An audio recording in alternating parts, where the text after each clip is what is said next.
Sir, सनम जवेद को आज Islamabad high court ने बड़ा रिलीफ दिया है, जुमेरात तक गिरफ्तार ना करने का हुक्म दिया और साथ ही चुप रहने का भी हुक्म दिया। क्या कहेंगे इस हवाले से? देखें, एक निहत्ती खातून से ये कठपुतली और हमारे मुल्क की एस्टैब्लिशमेंट इतनी डरती है कि जो काम वो 14 महीने में नहीं कर सके तो आगे क्या लेंगे उससे। वो एक बहादुर लड़की है, वो सख्तियां झेल रही है सिर्फ एक काज की खातिर, इस मुल्क की खातिर, आइन और कानून की खातिर, इस मुल्क में जमहूरियत की बहाली की खातिर। और ये उसके खिलाफ इतना कुछ लगे हुए हैं। ये रियासत है क्या? रियासत का ये उसूल है कि रियासती दहशतगर्दी के जरिए कानून का मिसयूज करके और उसके ऊपर जुल्म ढाया जाए। और मैं समझता हूँ, मैं सलाम पेश करता हूँ इस्लामाबाद हाईकोर्ट के जस्टिस मियां गुलशन नज़ीर साहब को। उन्होंने ट्रू मान सेंस में जो एक कॉन्स्टिट्यूशनल कोर्ट होती है जिसको पेरेंटल स्टेटस होता है, उन्होंने वो पावर एक्सरसाइज करके उनको आर्जी तौर पर रिलीफ दिया है। मैं समझता हूँ कि ये मुल्क के लिए बेहतर है, कानून के लिए बेहतर है, आइन के लिए बेहतर है।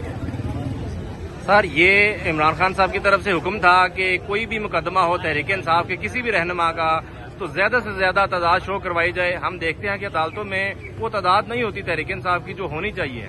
देखें, मैक्सिमम आज देखें, मैं सुबह था जब ऑर्डर आया कि 5 बजे 5:30 बजे होगा, जो मैक्सिमम लोग अवेलेबल थे वो लोग आ गए हैं। आज भी ये बहुत बड़ी तादाद है माशाल्लाह। देखिए, मैं ये समझता हूँ कि ये पूरी पाकिस्तानी कौम की जिम्मेदारी है इस वक्त उठ खड़े हों। इस मुल्क के निज़ाम को बचाना है। अगर इस मुल्क के सिस्टम को हमने आगे लेके जाना है, 25 करोड़ आवाम के हुकूक का तहफ़्फ़ुज़ करना है, तो हम सबको अपनी जिम्मेदारी पूरी करनी पड़ेगी। ये भी बता सकता वो तारा से पूछो किससे पूछ के आए हो, कैबिनेट का तो डिसीजन ही नहीं हुआ। तुम किससे पूछ कर आए हो कि ये प्रेस कॉन्फ्रेंस करने के लिए?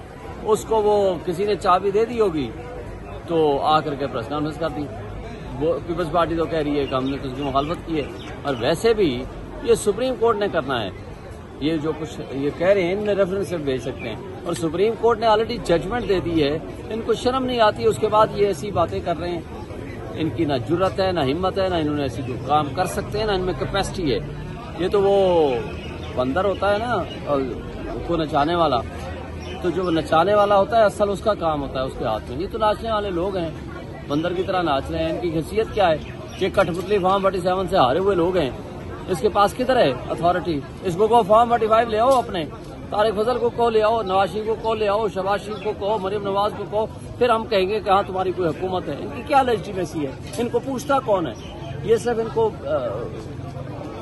इस्तेमाल करने के लिए भेज दिया गया। और सर, आपके दौर में भी टीएलपी पे पाबंदी लगी थी, उसका नोटिफिकेशन भी हुआ था, लेकिन उस पर अमल दरामद नहीं हुआ। क्या आपको लगता है कि सेम उसी तरह का सीन है?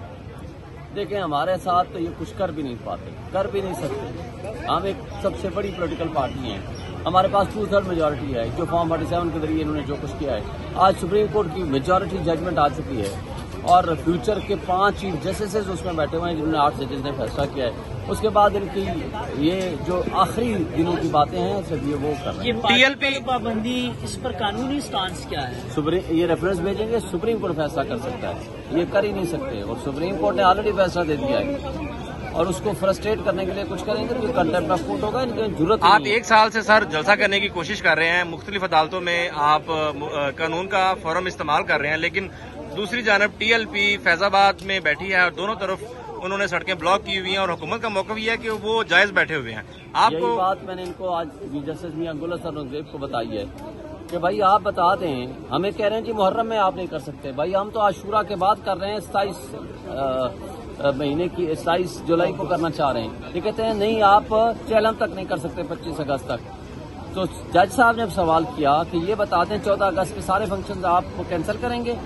और उनकी जो उनके खिलाफ ऑब्जर्वेशन दे सकते थे दी है। जुमेरात को फिर कहा है कि आप इसको रिकंसिडर करें वरना हम फैसला करेंगे। और अगले मंडे को 22 तारीख को कोर्ट में केस फिक्स है, इंशाल्लाह हम करेंगे।